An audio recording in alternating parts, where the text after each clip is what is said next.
Welcome to 10 Digit Wonder. If you like the video, press the like button, subscribe the channel and click the bell icon. Dear बच्चों 3.6 का पहला सम का 8वां सम का part 3 video इसमें देखिएगा। यहाँ पार्ट 1 में हम लोग उसकी समीकरण प्राप्त किए, पार्ट 2 में उसमें u और v के मान प्राप्त किए। अब पार्ट 3 में उसको हल करके हम लोग x और y का मान प्राप्त करेंगे। तो हम लोग पार्ट 2 में हम लोगों को प्राप्त हुआ u is equal to 1/4, v is equal to 1/2 मान हमें प्राप्त हुआ। और हम लोग माने हैं 1/3x plus y is equal to u और 1/3x minus y is equal to v। अब u और v का मान को यहाँ पर हम लोग प्रतिस्थापन करेंगे। u तथा v का मान को प्रतिस्थापन करने पर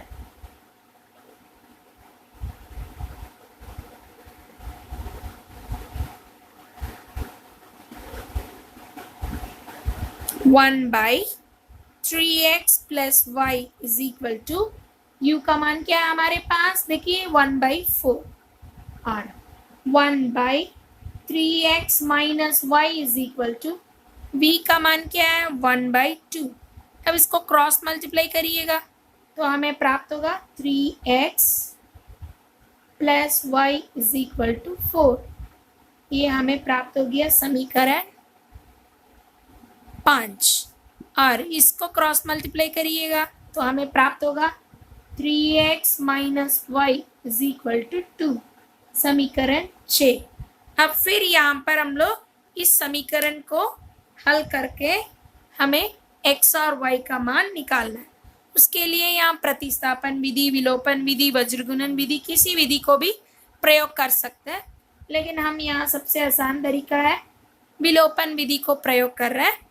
तो समीकरण 5 के साथ 6 को जोड़ने पर क्यों हम लोग जोड़ रहे हैं, देखिए विलोपन विधि में हम लोगों को ये देखना है कि किसी भी चर है तो उसकी गुणांक बराबर है या नहीं। देखिए x का भी गुणांक बराबर है, y का भी गुणांक बराबर है। अब यहाँ हमको विलोपित करना है तो इनको जोड़ने पर मेरे को देखिए +1 -1 घट जाएगा, इसीलिए हम इन दोनों समीकरण को जोड़ दिए। जैसे +1 -1 कैंसिल हो जाएगा, 3x प्लस 3x हमें प्राप्त होगा 6x is equal to 4 + 2 6। x का मान हमें प्राप्त हो रहा है 6/6, कैंसिल करके 1, तो x का मान हमें प्राप्त हुआ 1। अब इसको 5 या 6 किसी में भी एक में प्रतिस्थापन करना है तो x का मान को समीकरण 5 में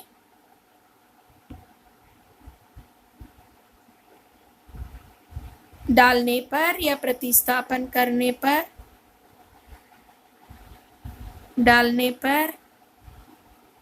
हमें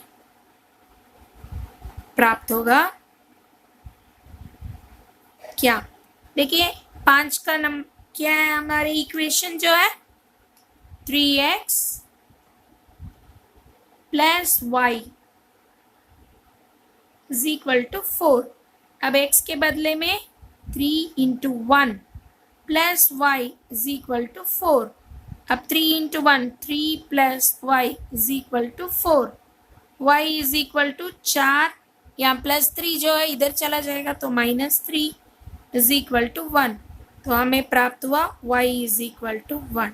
अब x और y का मान हमें प्राप्त हो गया, तो अब हमें हल प्राप्त हो गया। तो इसको हम लोग जस्ट हल लिख देंगे तो हमारे पूरा सम खत्म हो जाएगा। तो हल हमें प्राप्त हुआ x बराबर 1, y बराबर 1। क्लियर बच्चों, इस सम को मैं इसीलिए 3 पार्ट में आप लोगों को वीडियो दे रही हूँ ताकि आप लोग एक एक चीज़ को ध्यान से समझ लें। तो ऐसे जो भी आपको 3.6 का पहला सम है जिसमें दिए गए समीकरण को रैखिक समीकरण के युग्म में बदल कर फिर हम मान निकालना है, तो इसी तरीका से आप लोग करिएगा तो बहुत अच्छे से आपको हल मिल जाएगा। अच्छे से देखिए और समझ लीजिए। बाय, अगला वीडियो में मिलेंगे।